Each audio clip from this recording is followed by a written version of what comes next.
నమస్తే welcome to our channel.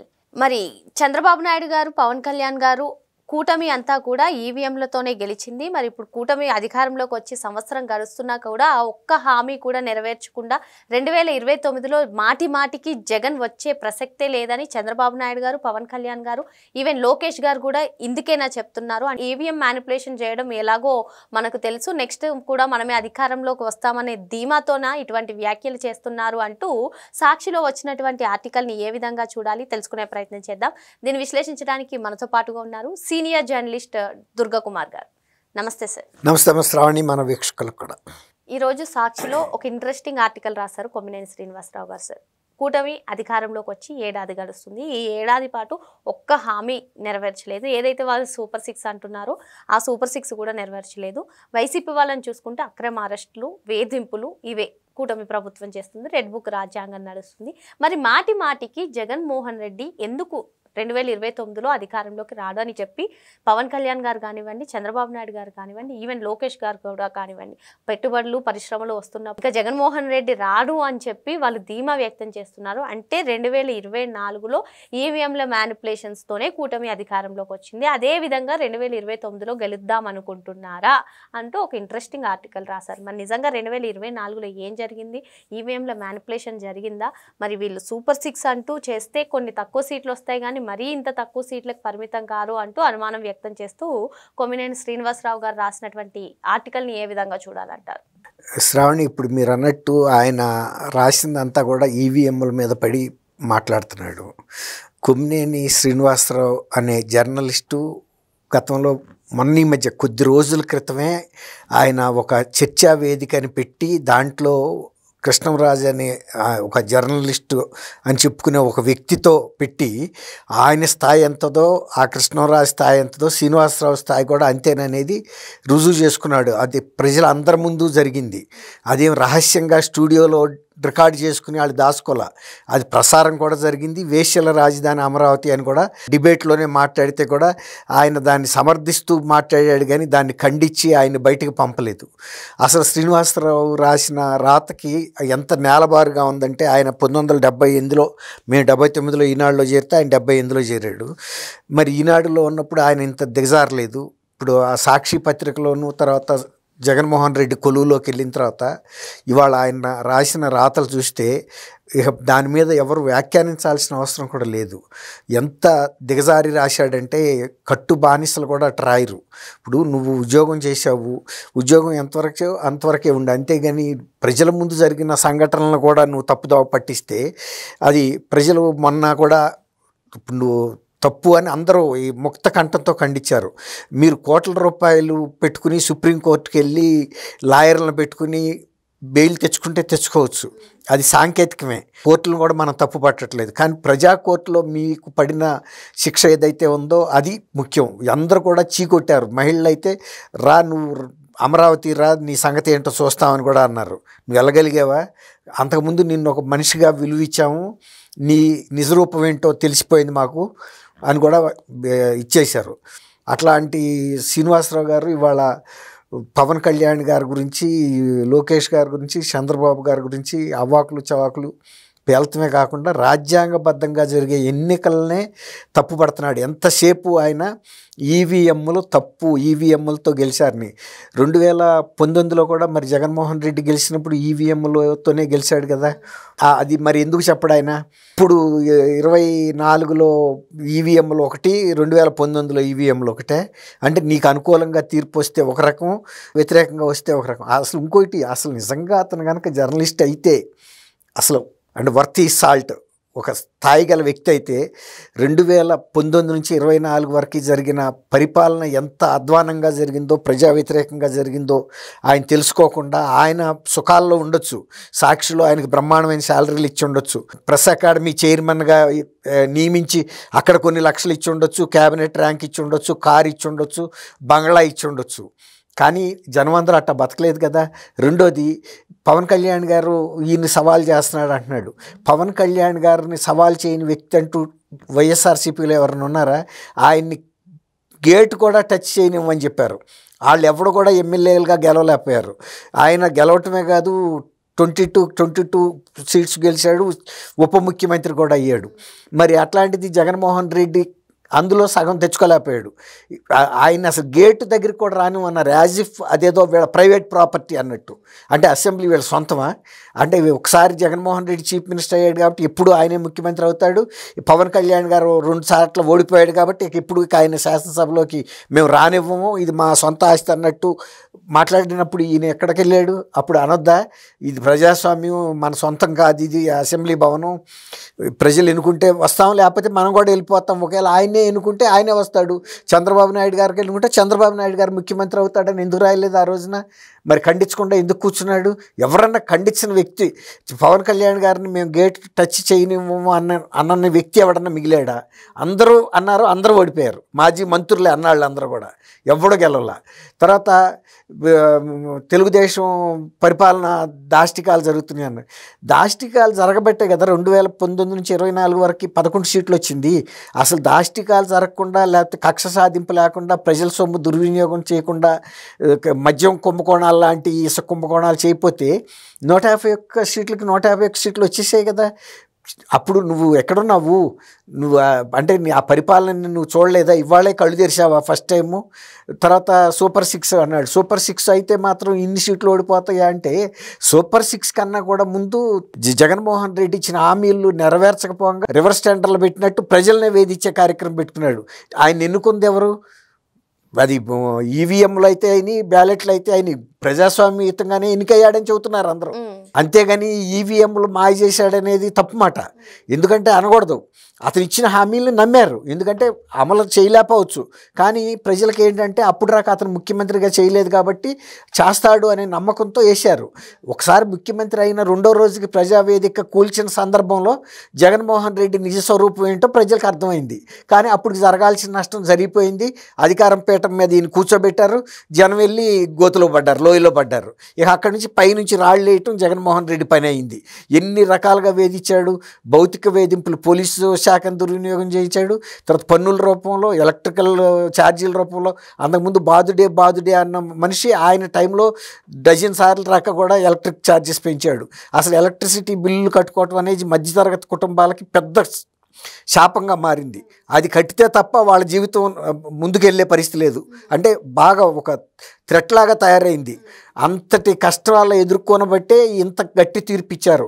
ఇలాంటి పరిపాలన మాకొద్దు, ఇట్లాంటి ముఖ్యమంత్రి మాకొద్దు, ఇటువంటి పార్టీ వద్దని. అలాంటిది ఇవాళ ఆయన మాట్లాడే మాటలు అప్పుడేదో స్వర్ణయుగం జరిగినట్టు, ఇప్పుడేదో దోపిడీ జరుగుతున్నట్టు, దాష్టికాలు జరుగుతున్నట్టు చెబుతున్నాడు. ఇవాళ పోలీస్ శాఖ గతంలో చేసిన తప్పులన్నింటినీ బయటకు తీసుకొచ్చి కేసులు పెట్టబట్టే కదా వైఎస్ఆర్సీపీ నాయకులు జైళ్లలోకి వెళ్ళటం. ఇప్పుడు ఇదివరకేమో వాళ్ళ తండ్రి చనిపోతే సానుభూతి అని తిరిగాడు, ఓదార్పు యాత్ర అని. ఇప్పుడేమో జైళ్ళ చుట్టూతో ఓదార్పు యాత్ర తిరుగుతున్నాడు. ఇప్పుడు తనుదే అక్రమ అరెస్ట్ అనుకుందాం, కొమ్మినేని శ్రీనివాసరావుది. కొమ్మినేని శ్రీనివాసరావు మాట్లాడిన మాటలు ఎంత దారుణంగా ఉన్నాయి, ఎంత అవమానకరంగా ఉన్నాయో ప్రజలందరూ కూడా చూశారు కదా. నీకు సుప్రీంకోర్టుకి వెళ్ళావు, పెద్ద పెద్ద లాయర్లు పెట్టుకున్నావు, వాదించవచ్చు. కానీ ప్రజా కోర్టుల్లో నువ్వు వెళ్ళి వాదించు. అమరావతి దగ్గర నువ్వు మాట్లాడిన మాటలకి, తర్వాత శంకర్ జాతి అని రామకృష్ణారెడ్డి మాట్లాడికి 2029లో నువ్వు బ్యాలెట్లు పెడితే మాత్రం ప్రజలు ఓట్లు వేస్తారా? బ్యాలెట్లకి ఈవీఎంలకి తేడా తెలియనంత అమాయకులు కాదు ఆంధ్రప్రదేశ్ ప్రజలు. సార్ ఇక్కడ ఇంకో విషయం సార్, మాటికి 2024లో ఈవీఎంలతోనే గెలిచారని చెప్పి రోజా గారు కానివ్వండి, ఇప్పుడు కేఎస్ఆర్ గారు కానివ్వండి, ఇలా చెప్తూ ఉన్నారు వైసీపీ నేతలు. ఒకవేళ దీని గురించి కనుక ఈసీ ఒక నిర్ణయం తీసుకుని వీళ్ళపైన చర్యలు తీసుకుంటే ఏ విధంగా ఉండొచ్చు? వీళ్ళకి ఖచ్చితంగా చర్యలు తీసుకోవాలి. ఇప్పుడు వాళ్ళు ఏ ఆధారంతో చెబుతున్నారు ఈవీఎంలు బాగాలేదు, ఈవీఎంలతోనే గెలిచారు, తప్పుడు దీంతో గెలిచారంటున్నారు కదా. అసలు ఈ కేంద్ర ఎన్నికల సంఘం సుమోటోగా కేసు పెట్టాలి ఆయన మీద. నువ్వు నీ దగ్గర ఏం ఆధారాలు ఉన్నాయి? 24లో జరిగిన ఈవీఎంతో చేసిన ఎన్నికల్లో లోపాలు ఏంటో చెప్పు. లేదంటే నిన్ను ప్రాసిక్యూట్ చేస్తామని ప్రాసిక్యూట్ చేయాలి. ఎందుకంటే ఒక ఎన్నికల వ్యవస్థని ఆధారాలు లేకుండా కేవలం రాజకీయ లబ్ధి కోసం చేసే విమర్శని, అంటే ఎన్నికల వ్యవస్థ మీద ప్రజల నమ్మకాన్ని సన్నగిల్లిటట్టు చేస్తున్నాడు. అంటే ఈవీఎంలు అంటే ఒకళ్ళకే పడిపోతాయని. అట్లా పడితే మరి 19లో కూడా పడ్డాయి కదా మరి మీకు. తర్వాత ఇంకోటి, నిజంగా కనుక అట్లాంటి ఈవీఎంలే కనుక తప్పు అయితే ఒక ఆంధ్రప్రదేశ్ ఏంటి, మొత్తం ఇండియా అంతా కూడా మార్చాల్సిందే కదా. అనేక దేశాలు ప్రపంచంలో 98% దేశాలు చిన్న ప్రజాస్వామ్యం నుంచి పెద్ద ప్రజాస్వామ్యం రాక ఈవీఎంలే వాడుతున్నాయి. ఈవీఎంలలో తప్పని నువ్వు ఎట్లా మాట్లాడతావు? ఓకే, ఈవీఎంలు తప్పని అనుకుందాం. మీరు జాతీయ స్థాయిలో ఇప్పుడు లోక్సభలో కూడా అదే మాట్లాడి బిల్లు తీసుకురండి, మొత్తం అన్ని బ్యాలెట్ల ద్వారా. అప్పుడు కూడా ప్రజలు ఏ పార్టీని చూజ్ చేసుకోవాలో చేసుకుంటారు. బ్యాలెట్లు కూడా అక్కడ ముద్రించి ఉంటాయి. పలానా వైఎస్ఆర్సీపీ, పలానా Telugu Desam party, Janasena party, BJP party, Congress party, అన్ని పార్టీలు వాళ్ళు ఏ పార్టీకి అయితే కోరుకుంటారో అక్కడే ఓటు ముద్ర వేస్తారు. కానీ నువ్వు ఈవీఎంలు తీసేసినందువల్ల బ్యాలెట్లు పెట్టంగానే నీకు 175కి 175 సీట్లు వస్తాయని నువ్వు అనుకుంటున్నావు? మన ముఖం బాగుండాలి. అర్థం తప్పంటే అది కరెక్ట్ కాదు. మన ముఖంలో తప్పు లేకపోతే అర్థం అదే చూపిస్తుంది. ముఖంలో తప్పు పెట్టుకుని ఈవీఎంలతో మేము గెలము, మాకు బ్యాలెట్లు పెట్టండి అంటే పెట్టించండి. పెడితే కూడా బ్యాలెట్లో అదే చెబుతారు. ఆయన చేసిన ఏ విమర్శ కూడా ఒక సీనియర్ జర్నలిస్ట్ అని చెప్పుకోవటానికి తగిన విమర్శ లేనే లేదు. అసలు ఆయన స్థాయి ఇంకా దిగజార్చుకున్నాడు ఇట్లాంటి ఆర్టికల్ రాసి. ఎందుకంటే మొన్న ఆయన ప్రతిభ ఏంటో జనం అందరూ చూశారు. అలాంటి అనాగరికమైన మాటలు మాట్లాడాడు. తర్వాత మాట్లాడే వ్యక్తిని ప్రోత్సహించాడు. అదే అంతకుముందు లక్ష్మీపార్వతి గురించి ఎవరో ఒక వ్యక్తి ఒక వాస్తవాన్ని ఆమె దృష్టికి తీసుకొస్తే ఆయన మీద ఎగిరాడు ఫోన్లో. మరి నీ ముందు స్టూడియోలో కూర్చుని మాట్లాడిన వ్యక్తిని ఆపేసి ఇట్లాంటి మాటలు మాట్లాడడం మా సాక్షి ఛానల్ కానీ మేము కానీ దీన్ని ఓన్ చెయ్యం, అసలు ఇలాంటి మాట్లాడడం నేను ఇక్కడ బహిష్కరిస్తున్నానని బయటకు పంపాలి కదా. అంత నీకు రక్తంలో కనుక అంత వాల్యుబుల్ ఇవి ఉంటే. కానీ నీ మనసులోనే కుచితం ఉంది, కావాలని అది పెట్టావు. ముందు మీరిద్దరు మాట్లాడుకున్నారు, అది స్టేజ్ మేనేజ్డ్ చర్చ అని అందరికీ తెలుస్తుంది. లేకపోతే అతను ఆ మాట మాట్లాడితే నువ్వెట్ట ఊరుకుంటావు? నువ్వు ఒక పెద్ద సీనియర్ జర్నలిస్ట్వి, సాక్షిలో పవర్ఫుల్ పర్సన్వి, ఇంత పెద్ద రిప్యుటేషన్ ఉందని నువ్వు చెప్పుకుంటున్నావు కదా. చెప్పుకుంటున్నప్పుడు అక్కడ చూపించడానికి ఏమైంది నీకు? అతను ఎవడో కృష్ణరాజు అనేవాడు ఏమన్నా పెద్ద పైనుంచి దిగొచ్చాడా? ఆఫ్టర్ ఆల్ నీ గెస్ట్గా నువ్వు పిలిస్తే, నువ్వు సెలెక్ట్ చేస్తే వచ్చినాడు. నువ్వు బయటకు పొమ్మంటే కూడా పోవాల్సిందే. అట్లాంటి నాస్టీ మాటలు మాట్లాడిన వ్యక్తిని నువ్వు సాక్షి ఛానల్లో ఇంకా కంటిన్యూ ఎట్లా చేస్తావు? తర్వాత అమరావతి మహిళలు నీ గురించి మాట్లాడిన మాటలకి ఏమైనా సమాధానం చెప్పగలుగుతావా? ఇప్పుడు కన్నా వెళ్ళి చెప్పగలుగుతావా? వెళ్ళు, అక్కడికి వెళ్ళి వెలగపూడిలో కూర్చో. అక్కడ బహిరంగ వేదిక మీద ఆ ఊరు మహిళా రైతులు వస్తారు. నువ్వు ఏ విధంగా నువ్వు గతంలో ఎలాంటి అవాకులు చవాకులు పేలేవో, నువ్వు ఏ ఉద్దేశంతో అలాంటి మాట్లాడేవో, లేకపోతే ఇప్పుడు రాస్తున్నావో ఆర్టికల్స్, వెలగపూడి వెళ్ళి మాట్లాడమనండి. మహిళా నాయకురాళ్ళ ముందు ఇతర పార్టీలను కూడా పిలుచుకోమని చెప్పండి, వామపక్షాలని. అందరికి ముందే అతను నిజ స్వరూపం ఏంటో వాళ్ళే చూపిస్తారు. అంత అమాయకులు కాదు వాళ్ళు. వాళ్ళు వేసే ప్రశ్నలకు అసలు ఈయన సమాధానం చెప్పలేడు. ఎందుకంటే ఆయన రాసిన ఇప్పుడు పవన్ కళ్యాణ్, లేకపోతే చంద్రబాబు నాయుడు గారు పెట్టుబడిదారులు జగన్మోహన్ రెడ్డి వస్తే రామంటున్నారంటే అవును, వాస్తవం అది. ఎందుకంటే అమర్రాజా బ్యాటరీస్ని మేమే తోలేసామని సజ్జల రామకృష్ణారెడ్డి చెప్పేశాడు, మేము తోలేసామని. తర్వాత మీరు ఏ కియా పట్ల అట్లాగే ప్రవర్తించారు, జాకీ పట్ల అలాగే ప్రవర్తించారు, లులు పట్ల అట్లాగే ప్రవర్తించారు. తర్వాత ఎవరు కూడా పెట్టుబడిదారులు రారు కాబట్టి వాళ్ళు హామీ ఇస్తున్నారు. ఎందుకు ఇస్తున్నారంటే వాళ్ళు మంచి పరిపాలన చేస్తున్నారు కాబట్టి. సుపరిపాలన ఇచ్చిన ఏ ప్రభుత్వాన్నైనా వ్యక్తినైనా ప్రజలు ఆదరిస్తారు. ఒకవేళ కనుక వాళ్ళు కూడా కనుక ఇలాంటి దాష్టికాలే చేస్తే ఖచ్చితంగా అదే ఫలితం వస్తుంది. తెలుగుదేశం కూడా నువ్వు బాధపడాల్సిన అవసరం లేదు. చంద్రబాబు నాయుడు గారు ఒక్కసారి అధికారంలోకి నాకు ఇవ్వండి అని బెగ్ చేసి రాలేదు. వచ్చాడు 2014 నుంచి 19 దాకా బ్రహ్మాండమైన ప్రభుత్వం ఇచ్చాడు. అంతకన్నా మంచి ప్రభుత్వం ఇస్తానని జగన్మోహన్ రెడ్డి హామీ ఇచ్చిన మాట వాస్తవం, నమ్మిన మాట వాస్తవం. ఇచ్చిన తర్వాత పూర్తి రివర్స్ చేశాడు. చేసిన తర్వాత అప్పుడు వాళ్ళకి తెలిసింది. ఈ రెండు పోల్చి చూసుకున్నారు. 2014-19 ఒక పెద్దరికంగా చేశాడు ఆయన. అందరినీ సమదృష్టితో చూశాడు, కడుపులో పెట్టి చూశాడు. స్టేట్కి మంచి మార్గదర్శనం. మీరు రాగానే రాజధానిని ఆపేశారు, పోలవరం ఆపేశారు.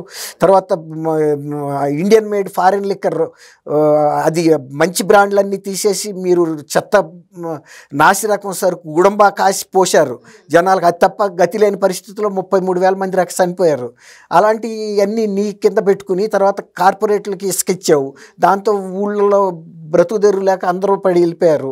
అన్నా క్యాంటీన్లు ఏం తప్పు చేసినాయి అని, అన్నా క్యాంటీన్ కాకపోతే వైఎస్ఆర్ క్యాంటీన్ అని పెట్టుకుని మీరు పెట్టొచ్చు కదా, భోజనమే కదా, టిఫిన్లు. మరి రాగానే ఈ ప్రభుత్వం చక్కటి భవనాలు కూడా కట్టి మంచి హైజీనిక్ భోజనం పెడుతుంది. ఎవరు తింటున్నారు? టాటా బిర్లాలు వచ్చి తింటున్నారు. అందులో ఆ ఊర్లలో ఉండే చిన్నదాళ్ళు కనపడతలేదా నీకు? ఇలాంటి అనేక ప్రజా ప్రయోజనాలు. ఇప్పుడు తర్వాత తల్లికి వందనం కూడా ఇప్పుడు బ్రహ్మాండంగా ఇస్తున్నారు. స్కూళ్ళల్లో అడ్మిషన్స్ పెరిగినాయి. ఎందుకు పెరిగినాయి? క్వాలిటీ పెరిగింది ఎడ్యుకేషను. అట్లా లోకేష్ గారిని, చంద్రబాబుని, లేకపోతే పవన్ కళ్యాణ్ సినిమాల్లో నటిస్తున్నాడంట, లేకపోతే ఆ మీటింగులు పెడుతున్నాడని. ఇప్పుడు ఇదే అవాకులు చవాకులు అంటే, నువ్వు ఇప్పుడు వైఎస్ఆర్సీపీ నాయకులు మాట్లాడితే మాట్లాడచ్చు, కానీ నువ్వు ఒక జర్నలిస్ట్వి, అన్బయాస్డ్గా ఉండాలి, వాస్తవాలు మాట్లాడాలి. మాట్లాడలేని పరిస్థితి వచ్చినప్పుడు మూసుకుని వెళ్ళిపోవాలి. కనీసం ఆ ఉండ గౌరవం మీద ఉంటుంది. అంతేగాని మొన్న గనక తోక అమరావతిని పట్టుకుని ఆ వేసల రాజధాని అని ఇప్పించుకుని పరపతి ఏమన్నా ఉందా నీకు? ఇవాళ ఎక్కడన్నా జర్నలిస్ట్ సర్కిల్లో కానీ లేకపోతే సామాజిక సర్కిల్స్లో కానీ వెళ్ళి నువ్వు తలెత్తుకుని చెప్పగలవా నేను ఫలానా అని? కాబట్టి ఆయన Kommineni Srinivasarao with due respect మాకన్నా ఒక సీనియర్ 2 ఏళ్ళు పెద్దాడైతే అయ్యుండొచ్చు, కానీ ఆయన స్థాయి మాత్రం గతంలో లాగా లేదు. అందరూ కూడా అసహించుకునేటట్టుంది. అది ఆయన రాసిన రాతలు చూసిన తర్వాత ఇంకా సాక్షి ఛానల్కి ఏమన్నా కాస్తి 1-2% మిగిలిన్న క్రెడిబిలిటీ కూడా పోగొట్టడానికే కొమ్మినేని శ్రీనివాసరావు ఉన్నాడు అనిపిస్తుంది. మరి మొత్తానికి పదే వైసీపీ వాళ్ళు ఏదైతే ఈవీఎంల పైన గెలిచారంటున్నారో దానిపైన కనుక ఈసీ దృష్టి పెట్టినట్లయితే వారికి కఠిన శిక్షలు తప్పవని ఈసీ కూడా దృష్టి పెట్టాలని చెప్పి సార్ డిమాండ్ చేస్తున్నారు. మరో అంశంతో మళ్ళీ కలుద్దాం. Thank you sir. Thank you Sravani, మన వీక్షకులు.